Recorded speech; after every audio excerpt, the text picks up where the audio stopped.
আপনারা এখন দেখছেন সনাতন মিডিয়া প্লাস। চ্যানেলটিতে নতুন হলে এখনই সাবস্ক্রাইব ছিল, তাই তো? এই মায়াটাকে পরিহার করলে গর্ভে থেকে সমস্ত মায়াকে পরিত্যাগ করে পৃথিবীতে প্রকাশ পেলেন। সে ব্যক্তিকে, সে আর কেহ নয়, তিনি হচ্ছেন কৃষ্ণ দ্বৈপায়ন বেদব্যাস স্বপুত্র শ্রীল সুখদেব গোস্বামী প্রভুপাদ। আপনারা যারা আপনাদের এই অঞ্চলে এই শৈলকুপা, তো তাই তো? শৈলকুপা থানা, ঝিনাইদহ হচ্ছে জেলা। এই অঞ্চলে অনেক বৈষ্ণব আছে, তবে বৈষ্ণব আছে বটে, কিন্তু ভাগবতের প্রচলনটা কম। শুধু নামযজ্ঞ আর ওই চিরার ভোগ, একটা নামযজ্ঞকে 250, 300, 500, 600 চিরার ভোগ হয়। আর এইগুলো কলা চেটকাতে চেটকাতে একদিন চিরার ভোগ দিলে পরে 3 দিন বিছানায় শুয়ে থাকে, ঠান্ডা লেগেছে। আর এই বৈরাগীর দল চিরার বস্তা দেখলেই খুশি। বৈরাগী নাচে চিরার বস্তা পাই। এই দধিশ্রী মহোৎসব কবে জানো? আজকে না? এমনি বলি না তো যাই। আজকে দেখুন, গর্ভ থেকে সমস্ত মায়াকে পরিত্যাগ করে বিশ্ব জগতে এসেছে। কি করে আসি? এই ভাগবত এমন একটা শাস্ত্র, এত বড় সিদ্ধান্ত অন্য কোন শাস্ত্রে দিতে পারেনি। আমাদের বহুবিধ শাস্ত্র আছে। আমাদের সনাতন ধর্মের আদি ধর্মগ্রন্থ বেদ। এই আদি ধর্মগ্রন্থ বেদের একটা শ্লোকে কিংবা একটা সূত্রে কোথাও বর্ণনা করেনি যে বেদ শ্রবণ করেই সবার মায়া দূরীভূত হয়ে যাবে এবং বেদের শ্লোক শোনার সাথে সাথে সেই সমস্ত মায়াকে পরিত্যাগ করে তার সমস্ত পাপকে বিনাশ করে ভগবত ধামে যেতে পারবে, এমন সিদ্ধান্ত নেই। তবে ভাগবত আর বেদ কি আলাদা? একটু ব্যতিক্রম। কি? বেদ নিগম কল্প তরু বিগলিত ফল। ভাগবতটা কি? বেদের পরিপক্ক ফল। একটা কাঁচা আম খেলে টক লাগে, কিন্তু পাকা আমটা খেলে কি লাগে গো বাবা? মিষ্টি লাগে। তো ভাগবত হচ্ছে পরিপক্ক ফল। এটা আস্বাদন করলেই জীবের আনন্দ বাড়বে। ভাগবত এমন একটা শাস্ত্র, এই ভাগবতীয় শাস্ত্র যদি কেউ অহৌতিকে প্রেম ভক্তির মধ্য দিয়ে হৃদয়ে জীবনে একদিন যদি ধারণ করতে পারে, 100 জন্মের অর্জিত পাপ নষ্ট হয়ে সে ভগবত ধামে যেতে পারবে।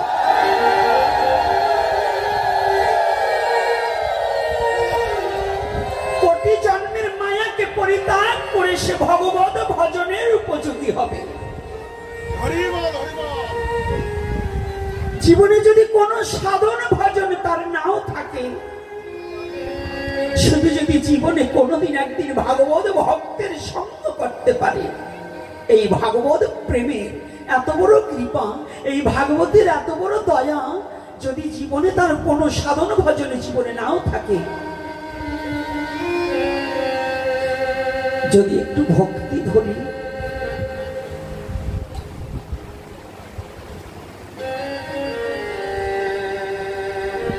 হরিকথা শ্রবণ করিতে করিতে যদি কোনো জীব কোনোদিন জীবনে একদিন হলে এই ভাগবতীয় কথা শ্রবণ করে হৃদয়ে ধারণ করে যদি 1 নিমিষের জন্য যদি বলতে পারে, গোবিন্দ একটিবার তোমার চরণে আমি সমর্পণ করলাম দেহখানা, কৃপা করে তুমি আমাকে তোমার করিয়া গ্রহণ করো।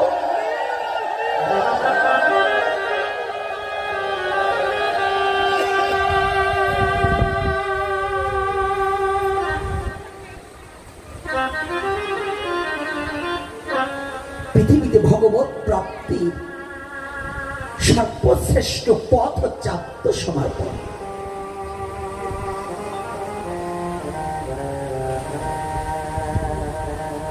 কলির যুগের জীবে সত্যতা দাপর এই 3 যুগে যেভাবে ভজন সিদ্ধান্ত ছিল, সে ভজন করার যোগ্যতা এবং ধৃষ্টতা এবং আয়ুষ্কাল কোনোটাই কলিহত জীবের নেই।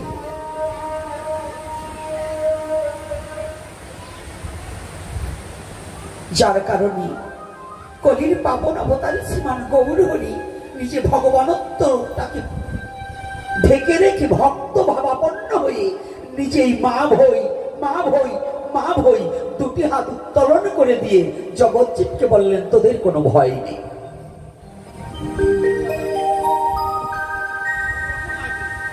সনাতন ধর্মের যতই অবদান, যত ভগবান যতবার আসুক না কেন, কিন্তু আমার গৌরের মতো এত বড় দয়ার অবতার, প্রেমের অবতার কোন যুগে আসেনি।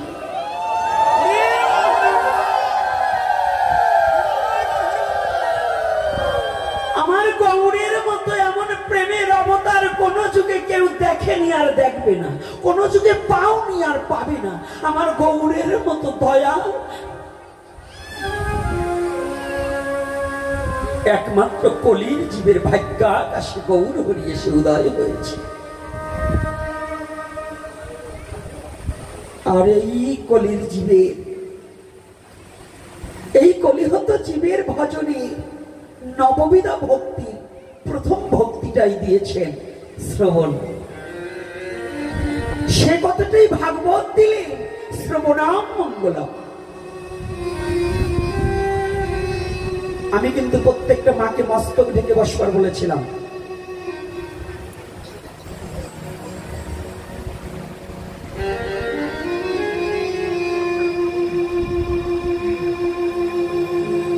শ্রবণাম মঙ্গলম এই ভাগবত বললেন। সনাতন ধর্মের অন্য কোন গ্রন্থে এত বড় সিদ্ধান্ত দিতে পারেনি যে শ্রবণ করিলেই মঙ্গল হইবে। মঙ্গল কি? মঙ্গল কাহাকে বলছে? আজকে যেমন এই ঝাউদিয়া, এই গ্রামের এই যুবক যুবতী এবং একটা বয়স্ক বাবা, শুধু এরা নয়, আজকে এদের একটা মঙ্গল হয়েছে। কিসের শ্রবণে? কি শ্রবণে?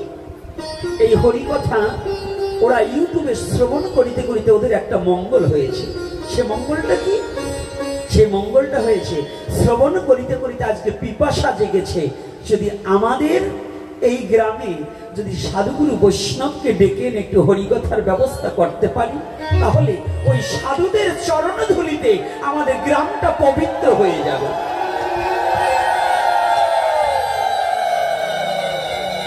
এটা কি মঙ্গল নয়? কি এটা কি মঙ্গল নয়?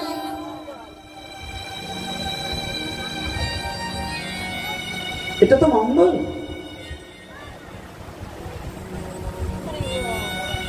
কত বড় মঙ্গল হয়েছে। এখন কিন্তু এখানে আটকে দিতে হবে, সামনে দিয়ে কিন্তু লোক গেলে আমি কিন্তু আলোচনা বন্ধ করে দেবো। একজন এখন পাশ দিয়ে যেতে হবে।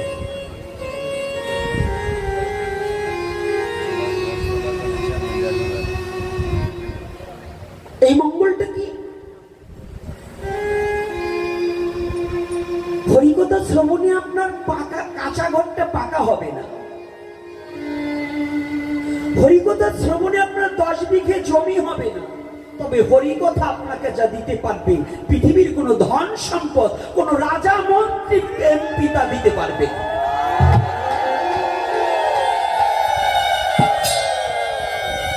পৃথিবীর সমস্ত রাজাকে একত্রিত করলে তারা যা দেবে, তাহা একবার হরিকথা হরি বললে তাহার শত শত গুণ বৃদ্ধি, তাহার তুলনাও হবে না।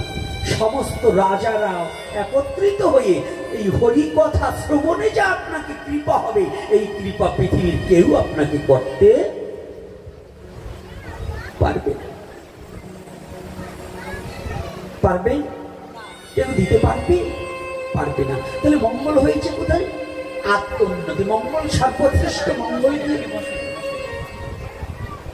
সর্বশ্রেষ্ঠ মঙ্গল কি? আত্ম উন্নতি উপলব্ধি করা। আমি কে, আমাকে জানা, আমাকে বোঝা, আমাকে চেনা।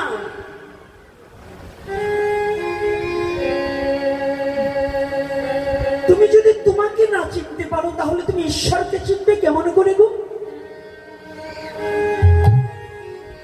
যদি তুমি তোমাকেই না চেনো তুমি কে, তাহলে তুমি ভগবানকে চিনবে কি করে গো? রাধে রাধে। যে ছেলে নিজের মা বাবাকে ভালোবাসতে পারে না, সে ছেলে একজন গুরুদেবকে ভালোবাসতে পারে না। পারে বাবা? যে ছেলে তার পিতাকে সম্মান করতে পারে না, সে অন্য গ্রামের আরেকজনকে যে সম্মান করবে, এটা আমি বিশ্বাস করি না। তাহলে যে নিজেকে চিনতে পারে না, সে কোনোদিন ঈশ্বরকে জানতে চিনতে পারে না। এজন্য আমাদের আত্মার দার্শনিক লালন সাইজি বললেন, তিনি কি বলেছে? আপনাকে চিনতে পারলে গো যাবে অচেনাকে চিনা, যাবে অজানাকে জানা, যার আপনা খবর আপনার হয় না। আর এই নিজেকে চিনার কথাটাই সনাতন ধর্মের ভাগবতে দিয়ে দিয়েছে। রাধে রাধে। ভাগবতে কি হয়? নিজেকে চিনা যায়। ভাগবতটা হচ্ছে একটা দর্পণ।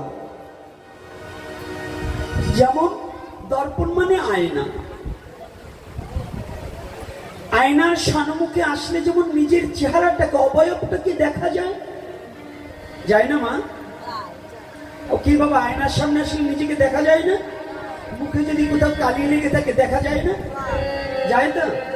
আর ভাগবত হচ্ছে এই প্রাকৃতিক চেহারা দর্শনের আয়না নয়, ভাগবতটা একটা দর্পণ বটে। এটা হচ্ছে আত্মাকে দর্শন করার সেই দর্পণ। নিজের আত্মাকে চেনা যায়, আত্মাকে জানা যায়, আত্মাকে উপলব্ধি করা যায়। সেই তত্ত্বটা জানা যায় একমাত্র হরিকথা শ্রবণের মধ্যে। কষ্ট হচ্ছে না তো আমার কথায়? কষ্ট হচ্ছে? কি আলোচনা কি এই মার্গেই করবো নাকি অন্যদিকে ঘুরিয়ে যাব? হ্যাঁ, এই মার্গে করবো না দু একখান গান দিয়ে চলে যাবো? ওই যে আসার আগে লেখছে বাবা এই গান শুনতে চাই, গানের বায়না করেছে। আরে গান শুনলে, গানের ছন্দে মন আনন্দে মাথা ঝুলাও, তালে শুনলে না জীবন্ত মানুষ গায়কে কি বলে। ওই যে গানটা লিখে দিয়েছে, যেই বাবাই লিখে দেওয়া হয়েছে, এই গানটার পদগুলো কি বলছে এইটাকে বুঝতে হবে, খালি আমাদের গাওয়ালে কাজ হবে না। তাহলে গান কি? এই গানের মধ্য দিয়ে জ্ঞানের কথা যেটা, সেটা হচ্ছে গান, সুর ও ছন্দে প্রকাশ করা। আর ভাগবত হচ্ছে কি? দর্পণ। দর্পণ মানে আয়না। এই আয়নাটা কেন বললাম ভাগবতে?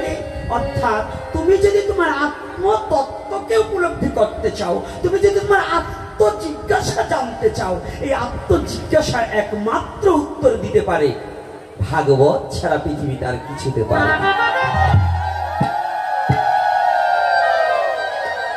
জীবের স্বরূপ তত্ত্ব জানাইতে,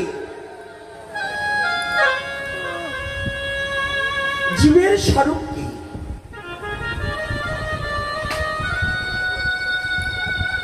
আমি কে? এটাকে বলেছে সাক্ষাৎ মহাপ্রভু। জানেন সনাতন ধর্মের তত্ত্বটা কি? সনাতন ধর্মের প্রত্যেকটা কথা বাজে লোকের কাছে জিজ্ঞাসা করতে হয় না, ভগবানের কাছে জিজ্ঞাসা করতে হয়। আমি এই গ্রামে আসবো, অন্য গ্রামের লোকের কাছে না জিজ্ঞাসা করে যদি এই গ্রামের লোকের কাছে জিজ্ঞাসা করি, তাহলে সঠিক তত্ত্ব পাবো নাকি? আর যদি যে এই দেশে কেউ আসেনি, আমি ওই কুষ্টিয়ার এক লোকের কাছে যদি বলি ঝাউদিয়া গ্রাম কোনটা, সে বলে দিতে পারবে? পারবে? তাহলে যদি আমি এই ঝাউদিয়ার লোকের কাছে বলি যে আমার অনুষ্ঠানটা কোথায় হচ্ছে, তাহলে সে কি দেখিয়ে দিতে পারবে? তা সনাতন ধর্ম হচ্ছে সঠিক জায়গায় কথা বলে। কোথায়?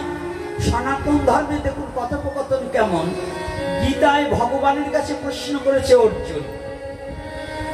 কে করেছে? কার কাছে? কার কাছে?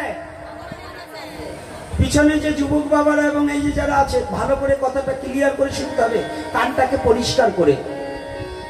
এই যে মায়েরা, যুবতী মায়েরা, এই বুড়ো কয়টা শোনে শুনুক, না শোনে না শুনুক, কারণ এই কয়টার আর বাইরে যাওয়ার সময় নেই, কারোর সাথে চলিয়ে যাওয়ার সময় আর এই কয়টার নেই। কিন্তু যে কয়টা চলিয়ে যাওয়ার সময় আছে, ওই কয়টা আমার কথা ভালো করে শুনতে হবে যে সনাতন ধর্ম কি, সনাতন ধর্ম আপনাকে কি দিচ্ছে, এইটা কোথায় কেন বলছি। পৃথিবী সনাতন ধর্ম সরাসরি ভগবানের সাথে প্রশ্ন, ভায়া নয়। এই কথাগুলো কি বোঝা যাচ্ছে না? বোঝেন না? গীতায় ভগবানের সাথে প্রশ্ন হচ্ছে না অন্য কারো কাছে। অর্জুন যতবার প্রশ্ন করেছে কার কাছে? তাহলে ভগবান যাহা বলেছে তা সত্য না মিথ্যা? এই অনন্ত কোটি ব্রহ্মাণ্ড সৃষ্টি করেছে কে? ভগবান। তাহলে ভগবান যাহা বলছে তাহা সত্য তো? সনাতনে যাহা বলে তাহাই সত্য। রাধে।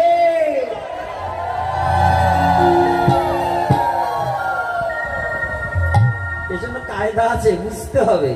না বুঝে পটপট করলে কাজ হবে না, পকেটে কলম ঝুলাইয়ে বিএ পাস দেখালি কাজ হবে না। আগে সনাতন ধর্মের তত্ত্বটা উপলব্ধি করো। সাইকেল সার্টিফিকেট নেওয়া যায়, এটা সহজ, পুঁথিগত বিদ্যা। তাই আমাদের মহাজন বললেন, পুঁথিগত বিদ্যা পরহস্ত ধন নহে নাম সুধা ধন, ইহা ভিন্ন কখনোই প্রয়োজন নয়।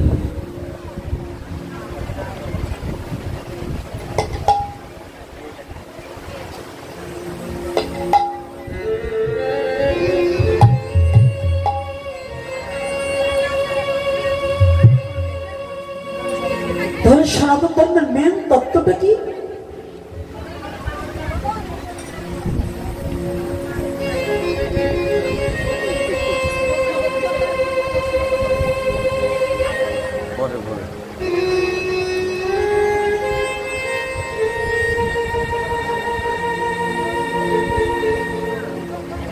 সনাতন ধর্মের তত্ত্বটা কি মেন অবগত হতে হবে। এই মাই বসুন, পরে এসে আগে এসে বসতে গেলে ঝামেলা করবে। আর বসেন তো, ওই বুড়ি মাটাও তোমার চাপটা উনি সহ্য করতে পারবে না, একটু ফাঁকা করে বসো। এই যে তত্ত্বটা এক বাবা লিখে দিয়েছেন লীলা কথায়, তাই এই যে অর্জুন আর গীতার যে কথাটা বলছি, এটা কি লীলা নয়?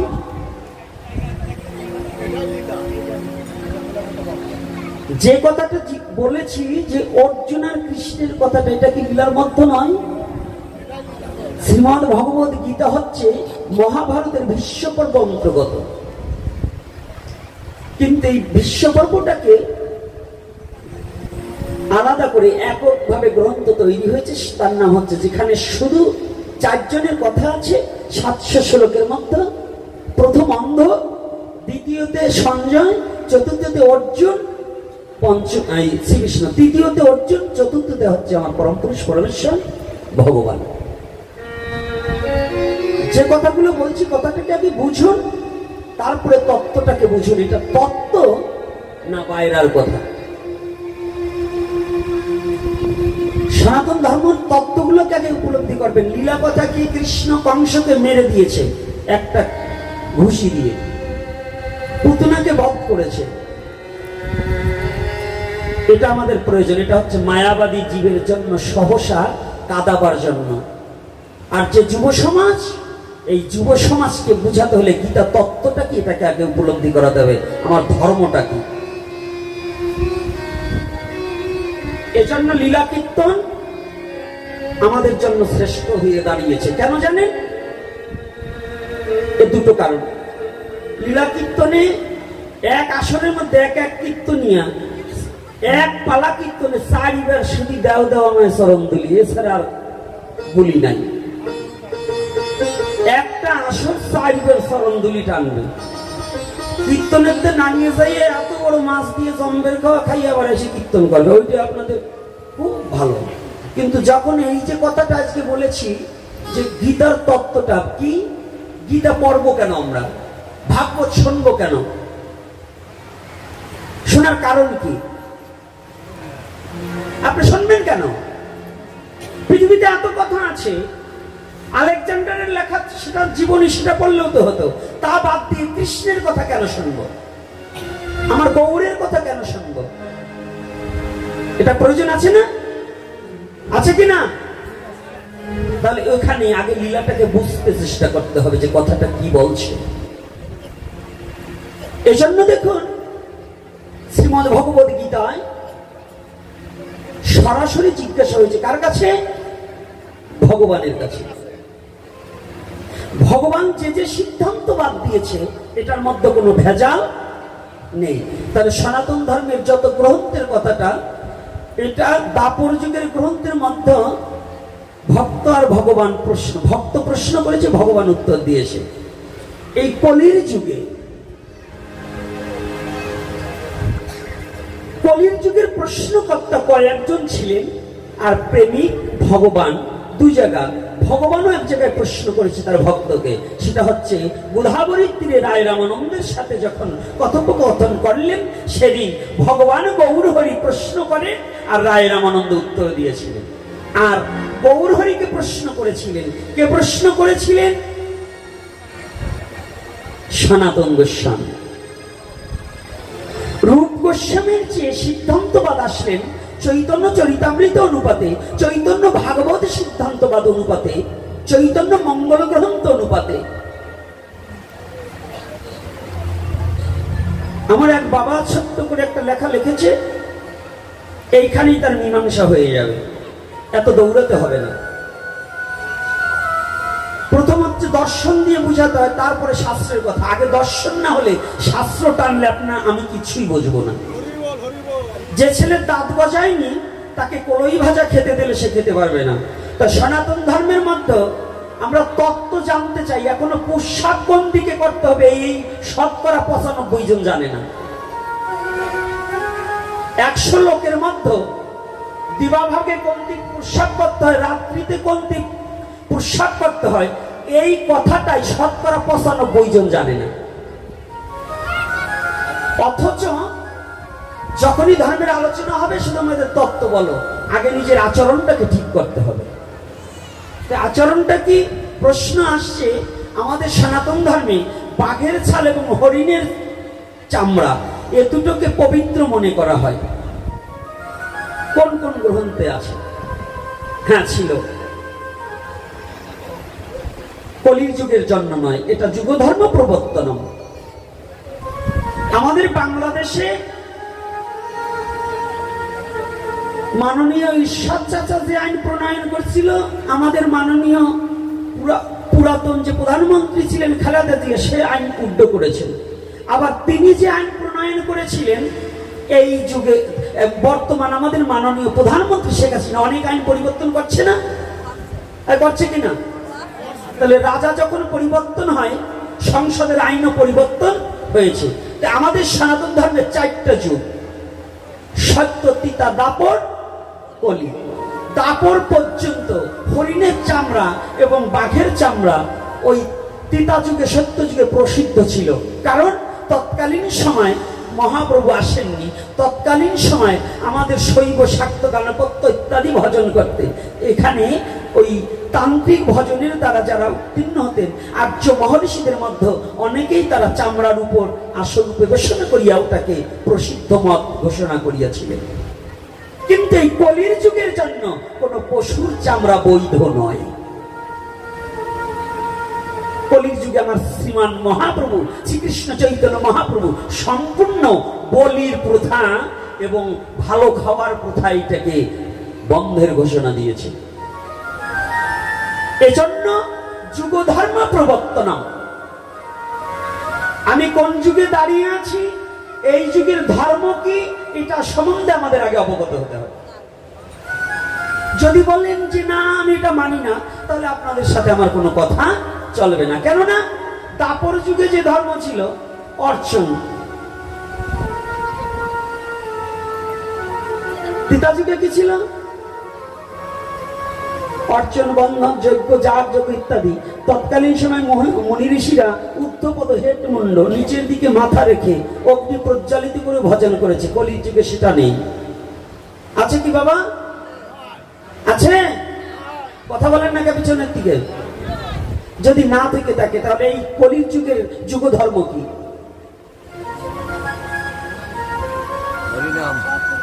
এটার সম্বন্ধে জানতে হলে আগে এই কথাটা প্রয়োজন। তবে প্রশ্ন যে যাই করেন, এই প্রশ্নগুলো কাউকে ঠকাবার জন্য প্রশ্ন করবেন না। এগুলো কিন্তু জানা বুঝার বিষয় না। আমার কথাটা ছিল, আলোচনাটাকে আমাদের বুঝতে হবে। আমি বলছিলাম যে ভাগবতটা হচ্ছে আত্মদর্শনের একটা দর্পণ। দেহটাকে দেখা যায়, দেহটা কোনো ব্যাপার না। এই দেহটা সনাতন ধর্মে দেহের কোনো বিচার নেই, আত্মার বিচারের কথা বলেছে সনাতন ধর্ম। এই আত্মতত্ত্বটাকে উপলব্ধি করার জন্যই যেখানে সিদ্ধান্তটা বাদ আসছে। কোথায়? আমি কে? এই প্রশ্ন কে করেছিলেন? একটা মাত্র প্রশ্ন করেছিলেন। অষ্ট গোস্বামীর মধ্যে 2 জন গুপ্ত, 6 জন ব্যক্ত। তার মধ্যে সনাতন গোস্বামী প্রভুপাদ,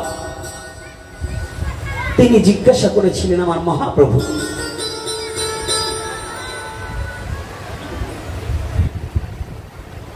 একদিন মহাপ্রভু বসে আছে। দুটো কথা কিন্তু মিল রাখবেন মনে মনে। আমি যে কথাটা আমাকে মহাপ্রভু বলাচ্ছেন, এটাকে একটু মিল রাখবেন। কেন মিল রাখবেন? না হলে ভুলে যাবেন। শ্রীমদ ভগবতী গীতায় প্রশ্ন করেছে অর্জুন, উত্তর দিচ্ছে ভগবান কৃষ্ণ। আর কলির যুগে আজকে প্রশ্ন করছেন সনাতন, উত্তর দিচ্ছেন আমার মহাপ্রভু। ভালো করে বুঝে নিতে হবে। তাহলে মহাপ্রভুর এই বাক্যটাকে যারা না মানবে, কলির যুগে সনাতন ধর্মে জন্মগ্রহণ করে, আমি তাদের মানুষ বলেই গণ্য করি না।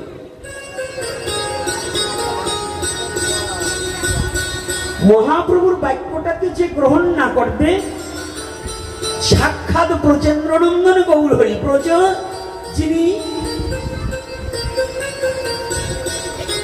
নন্দের নন্দন ছিলেন, তিনি শচীর নন্দন হয়ে নদিয়ার মাঝে প্রকাশ পেয়েছেন। সেই গৌর হরির বাক্যটাকে এবং গৌর হরির কথাকে এবং গৌর হরিকে যে মানবে না, আমি তাকে মানি না। আমি নয়, শুধু আমার বৈষ্ণব সমাজই তাকে মানে না। রাধে রাধে।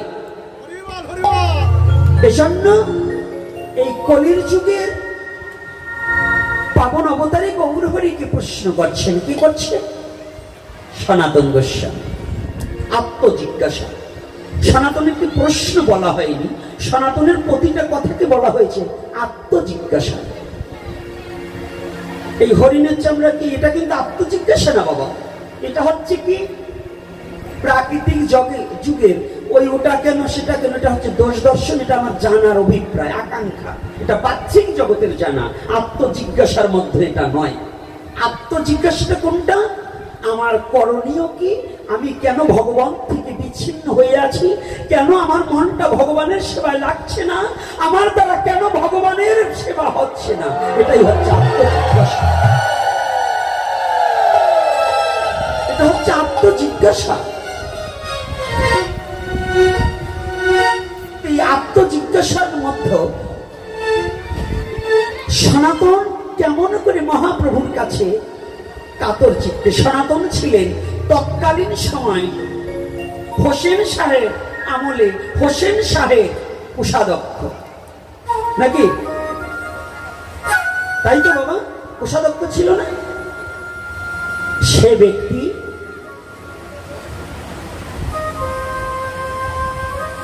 একমাত্র রূপ গোস্বামীর একখানা পত্র পেয়ে রাজ প্রাসাদকে পরিত্যাগ করে, রাজ চাকরিকে পরিত্যাগ করে একমাত্র গৌর হরির চরণে আশ্রয় নেওয়ার জন্য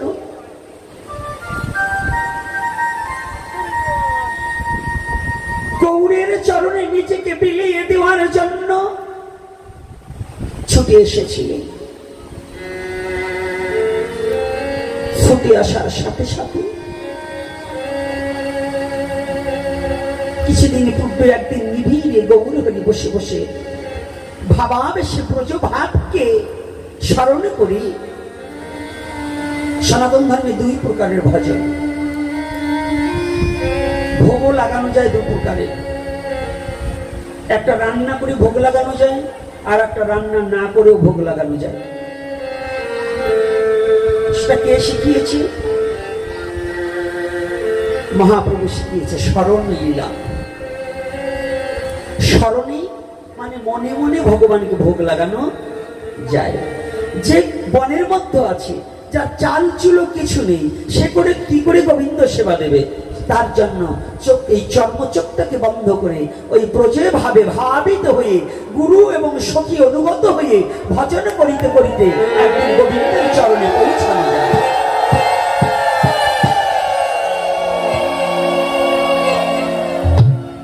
এজন্য মহাপ্রভু একদিন স্মরণ লীলায় জগৎশিবকে আপনি না করলে ধর্ম শিখানো না যায়, এই তো সিদ্ধান্ত গীতা ভাগবতে গায়।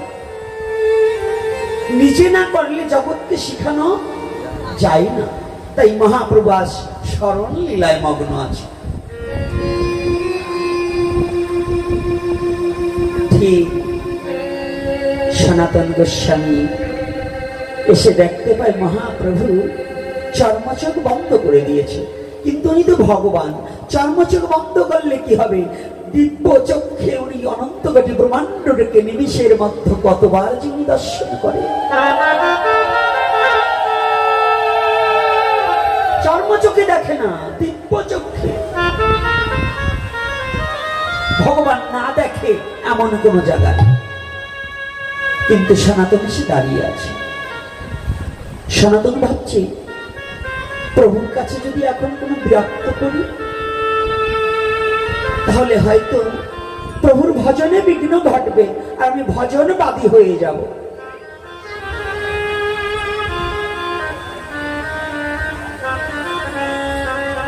ভজনবাদী হয়ে যাব, যাতে আমি ভজনবাদী না হই তাই চুপটি করে দাঁড়িয়ে আছি।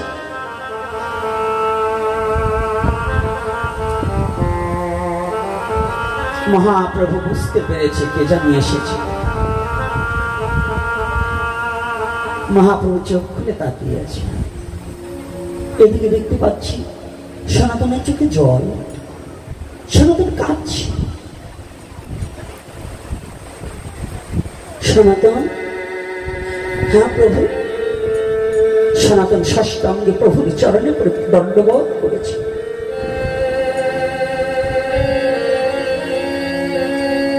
সনাতন যখনই দণ্ডবোধ করেছে,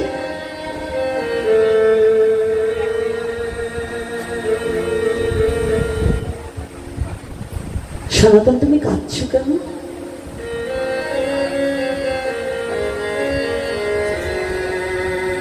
প্রভু আমি কাঁদছি কেন আমি তো বলতে পারি না ঠিক মতো।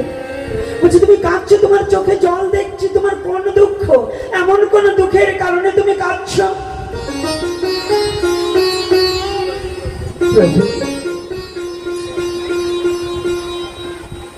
না জানি কোটি জন্মের স্বীকৃতির ফলে তোমার চরণ দর্শন করেছি।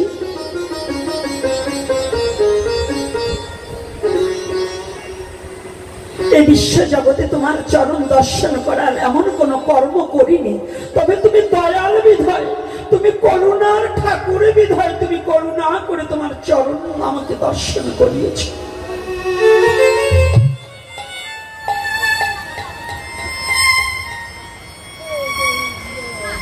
জানো প্রভু,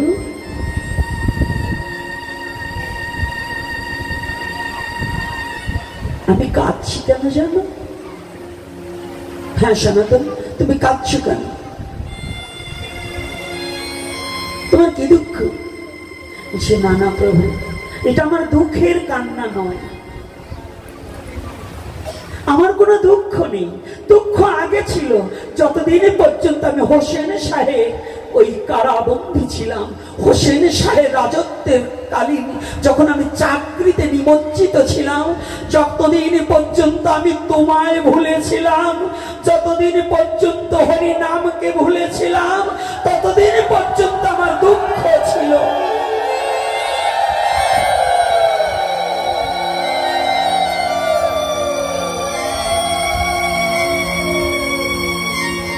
জানো প্রভু,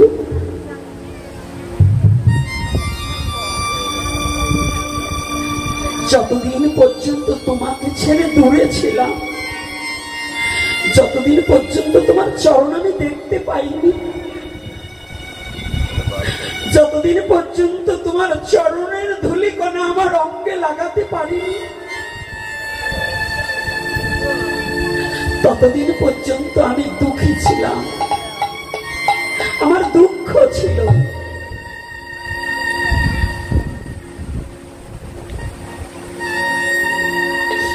কিন্তু যেদিন হতে তোমার কৃপায় আর আমার ভাই রূপের কৃপায় আমি তোমার চরণ লাভ করেছি, সেদিন থেকে জানো আমার সমস্ত দুঃখের অবসান ঘটেছে। আমার আর কোনো দুঃখ নেই, আমার জীবনে আর কোনো দুঃখ নেই। তাহলে তুমি কাঁদছো কেন? মানুষ তো দুঃখে পড়ে কাঁদে।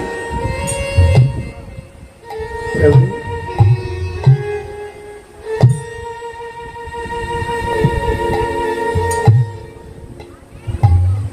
যে দুঃখে মানুষ কাঁদে সেই দুঃখে আমি কাঁদছি না। আজকে আমার ওটা দুঃখ নাই, আমার একটা দুঃখ আছে, সেই দুঃখে আমি কান্না করছি না। তাহলে বলছি, আমি তোমার কাছে একটা প্রশ্ন, ক্ষুদ্র একটা আত্মজিজ্ঞাসার জন্য এসেছি, তুমি কৃপা করে আমাকে একটু একটু বলে দেবে প্রভু। সনাতন মহাপ্রভু নিজেকে লুকাতে চাইলে, এই বিশ্ব জগতে যারা জ্ঞানী তারা কোনোদিনই বলে না আমি বড় জ্ঞানী, যারা ভক্ত তারা কোনোদিনই বলে না আমি ভক্ত, যারা ভগবতের প্রেমে নিজেকে ডুবিয়ে দিয়েছে, যারা ভগবানের চরণ পর্যন্ত যাওয়ার যোগ্যতা রেখেছে, তারা আজও বলে আমি ভগবানের কিছু করতে পারি না।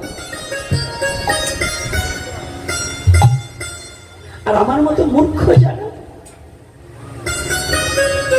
জীবনে কিছু করতে পারিনি, আমরা গল্প দিয়ে জগৎজীবকে ঠকাতে বসেছি।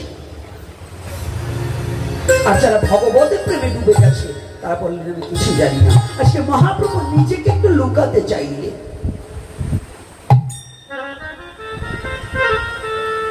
উনি সাক্ষাৎ ভগবান, তথাপি ভক্ত বেশ ভাবাপন্ন হয়ে এসেছে। অবতারের শান গুড়াজ অবতার, যত অবতার আছে তার মধ্যে শ্রেষ্ঠ অবতার হচ্ছে গৌর হরি। যত অবতার, সনাতন ধর্মের যত অবতার থাকুক না কেন, তার মধ্যে শ্রেষ্ঠ, সার মানে শ্রেষ্ঠ। তাই বলছে লোচন দাস বাবা বলছে, অবতার সার গুড়া অবতার।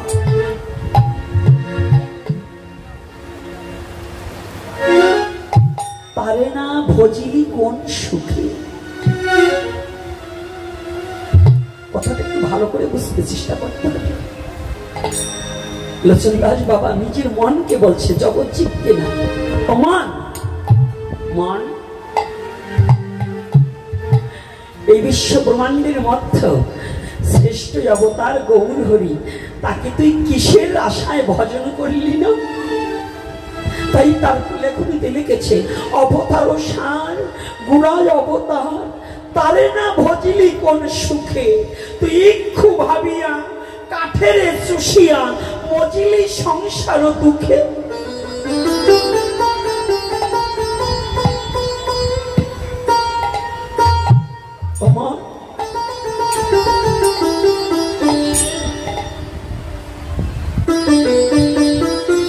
এই জীবনে গৌরের চরণ থেকে বঞ্চিত হয়েছিস, একটিবার ভেবে দেখেছিস?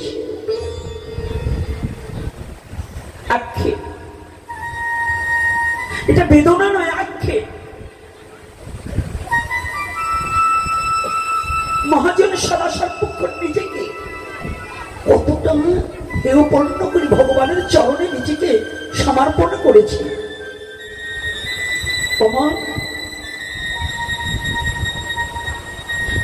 তুই গৌরাঙ্গ বলিয়া না গেলি গলিয়া, পাইলি না সেই অমৃতের সুখ। কেবল মায়াতে ডুবিয়া আমার আমার বলিয়া পাইলি যে বড়ই দুঃখ। তুই জীবনে কি পেয়েছিস? জীবনে কি পেয়েছিস? তুই কি একটিবার ভুলে গেলি? এই কলির পাবন অবতার, এই কলির যুগে জগতে জীবে বলি গৌর বিনে বান্ধব নাই রে, বলি গৌর বিনে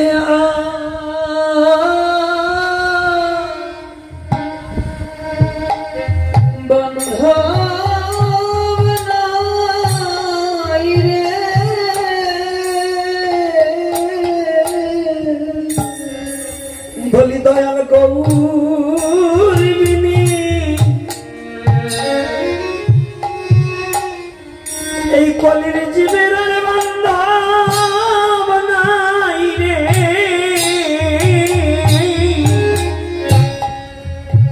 গৌর বিনে কলি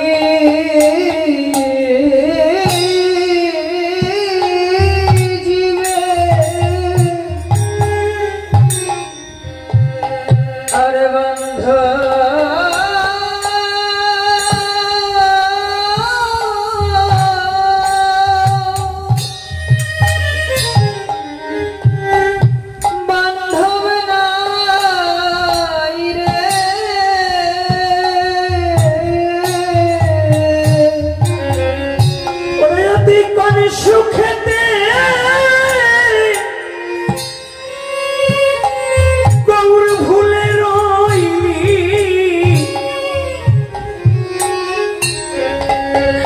আমার গৌর বিনে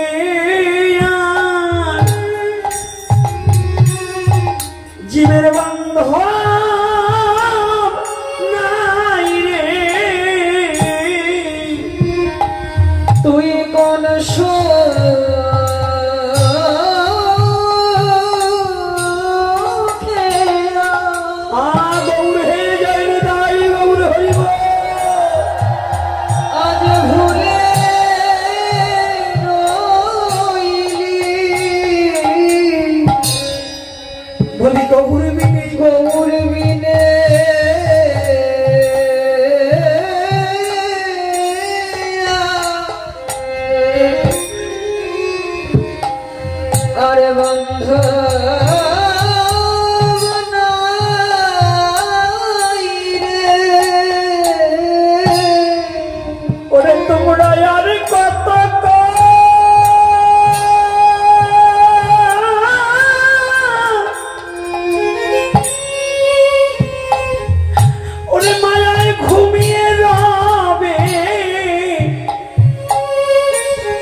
আর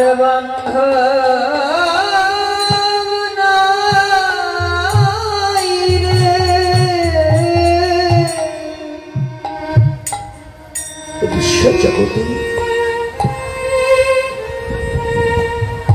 কলির যুগে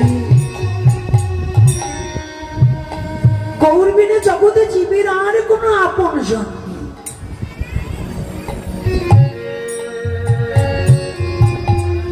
লোচনদাস বাবাজি সেটা বোঝাতে চাইলেন, জগতে জীব তোমাদের বান্ধব বলতে যদি কেউ থেকে থাকে একমাত্র গৌর হরি ভিন্ন বিশ্ব জগতে জীবে আর কোনো বান্ধব নেই।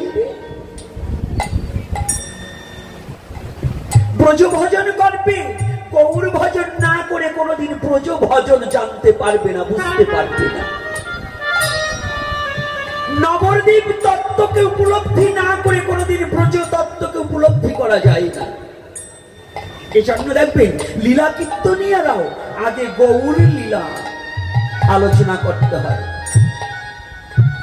গৌর লীলা আলোচনা না করে ব্রজ তত্ত্বে প্রবেশ করতে পারে না। এটা ভজনের আমাদের মহাজন গতস্ববন্ধা, মহাজনদের অনুগত পথ হয়ে নিচের সিঁড়িকে পরিত্যাগ করে যেমন উপরে চারতলায় যাওয়া যায় না, তদ্রূপ এই কলির যুগের পাবন অবতারী গৌর হরির তত্ত্বকে উপলব্ধি না করে ব্রজ তত্ত্বকে কখনো উপলব্ধি করা যায় না। জোর করে যদি কেউ যেতে চায় তার মূর্খামি ছাড়া আর কিছু নাই। যেমন গাছের গোড়ায় নয় যাইতে অনুপানে দিলে ঢাল, যদি অনুমানে ঢাল লাভ দিয়ে করা হয় তাতে হাত পা ভেঙে যাবে, কিন্তু কার্য সিদ্ধি হবে না। তদ্রূপ কলিহত জীবে সনাতন ধর্মে জন্মগ্রহণ করে যদি গৌরকে পরিত্যাগ করে কেউ ভজন করবার লালসা করে তার ভজন সঠিক নয়, তার ভজন সঠিক নয়। বহু শাস্ত্র অধ্যয়ন করতে পারে, বহুত জ্ঞানের কথা বলতে পারে, বেদের সমস্ত শ্লোক মুখস্থ বিদ্যা বলতে পারে, কিন্তু ভজনের লেশ মাত্র তার জানা নেই। কণ্ঠস্থ আর মুখস্থ করলেই কখনো ভজনানন্দী দেশে যাওয়া যায় না। ভজনানন্দী দেশে যেতে হলে একমাত্র আনুগত্য স্বীকার করতে হবে। আনুগত্য যার না আছে, এজন্য বলছে আশ্রয় লইয়া ভজে তাহে কৃষ্ণ নাহি তেজে আর সব মরে অকারণ। এই আশ্রয়ের মধ্য দিয়ে এই তত্ত্বকে উপলব্ধি করে ভজনানন্দী দেশে পৌঁছিয়ে গৌর ভজনকে উপলব্ধি করে ব্রজ তত্ত্বটাকে উপলব্ধি করতে পারবে। আর এই নবদ্বীপ তত্ত্বই হচ্ছে ব্রজের মেন তত্ত্ব। নবদ্বীপ লীলাকে বলা হয় গুপ্ত বৃন্দাবন, নবদ্বীপকে বলা হয় গুপ্ত বৃন্দাবন। যারা নবদ্বীপ সম্বন্ধে অবগত হতে জানে না তারা বৃন্দাবন তত্ত্ব বুঝিতে পারিবে না, জানিতে পারিবে না, শিখিতে পারিবে না। তাদের সার হইবে শুধু মানব দেহ ধারণ করে আসার যাওয়া, তাদের হবে না কৃষ্ণ পাওয়া। হরি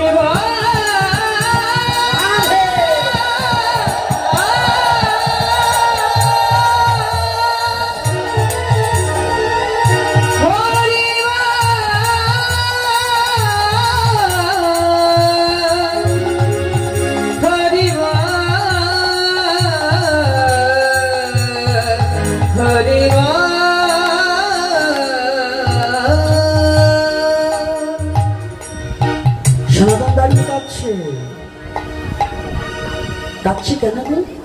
বলছে প্রভু আমার ক্ষুদ্র একটু প্রয়াস, কেন আমি আপনার কাছে একটা তত্ত্ব। বলছি কি তত্ত্ব? বলছে প্রভু আপনাকে পেয়েছি তবু আমার জিজ্ঞাসা বিপদ, আমার মনটা চঞ্চলত্ব কমে। আচ্ছা ভগবানকে পেলে কি আর কিছু পাওয়ার বাকি থাকে? বাকি থাকে? ভালো করে বুঝবেন, ভগবানকে যে পেয়েছে তার আর কিছু বাকি আছে? তার সাক্ষাৎ গৌরহরি থাকার পরেও তার কি আর কোনো জিজ্ঞাসার কোনো প্রয়োজন আছে? বলেন আছে। বলছে কি? বলছে প্রভু আমি তোমার চরণ পেয়েছি, কিন্তু আমি যে কে এটা তো আমি জানতে পারি না। হ্যাঁ,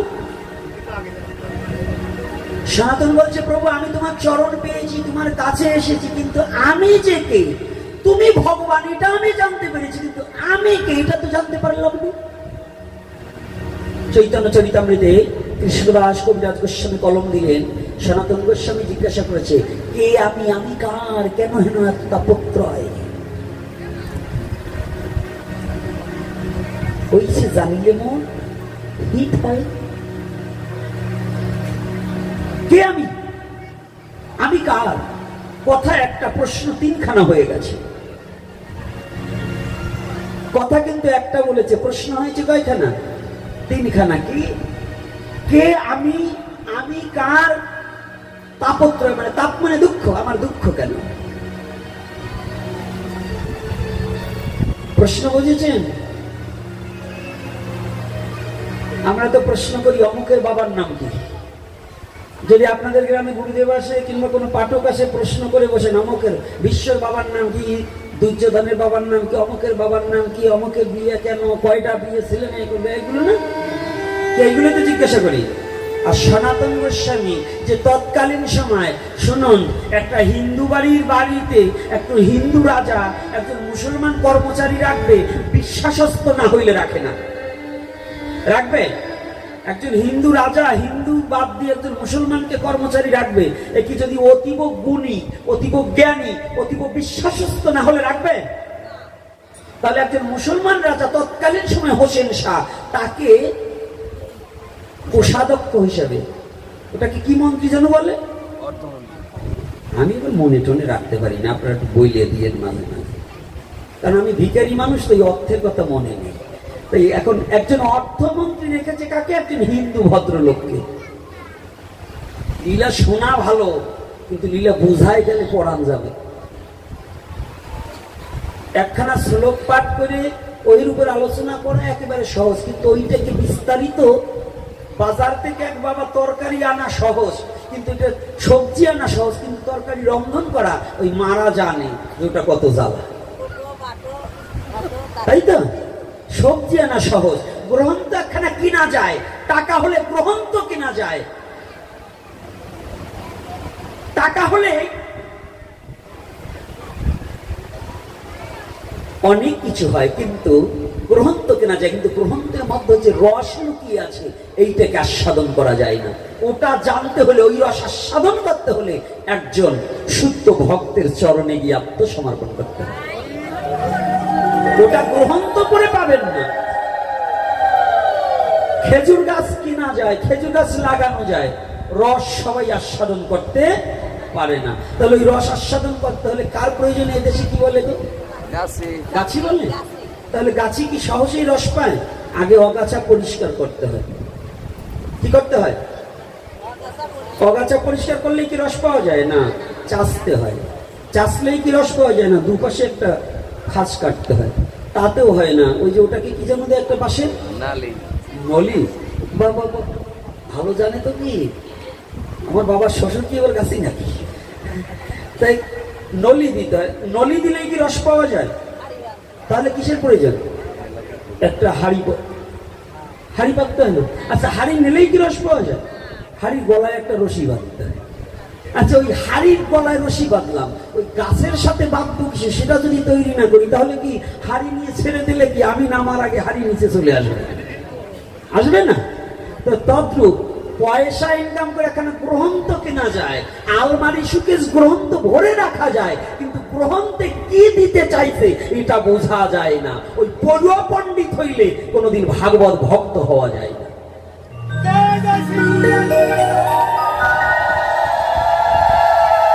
পাণ্ডিত্য অর্জন করা যায়, সার্টিফিকেটধারী হওয়া যায়। একখানা গ্রন্থ চলাচল, এর নিজের চলবার কোনো যোগ্যতা নেই। এইটাকে সচল করে কারা? বাবা, ভাগবত তো অচল। এই অচল ভাগবতকে সচল করেছে কি? ভক্ত। ভক্ত যদি না থাকে তাহলে কি অচল ভাগবত সচল হবে? হবে কি? হবে না। তাহলে প্রধান কি, গ্রন্থ না ভক্ত? তাহলে পাত্র যদি না থাকে রসের দাম নাই, আর রস না থাকলে পাত্রের দাম নাই। তাহলে এই গ্রন্থ কি? এটা হলো আক্ষরিক জ্ঞান। এই গ্রন্থ রূপে আসছে আমাদের সনাতন ধর্মের গ্রন্থ। যখন আসছে বেদ জ্ঞান, কিন্তু বেদ কিন্তু জ্ঞান, এটা কিন্তু কোনো গ্রন্থে ছিল না, এটা পরে আসছে। কোথায় জীবের নাই কৃষ্ণ স্মৃতি জ্ঞান, এই কারণে করলেন প্রভু ভাগবত পুরাণ। গ্রন্থ আকারে পরে আসছে, আগে ছিল বেদ, পরে হচ্ছে স্মৃতি এবং শ্রুতি। স্মৃতি শ্রুতি মানে কি, এ তত্ত্ব আজকে একদিনের আলোচনায় বলা যায় না। ওই লীলাও বলতে হবে, আবার আমাদের লীলাও কিছু বলতে হবে। শুধু লীলা বললে চলবে না, আমাদেরও কিছু করণীয় আছে। যারা লীলা শুনতে চান, বাংলাদেশের অবস্থাটা কি জানেন? আর আমার এই প্রচারটা সনাতন ধর্মের উপরে সারা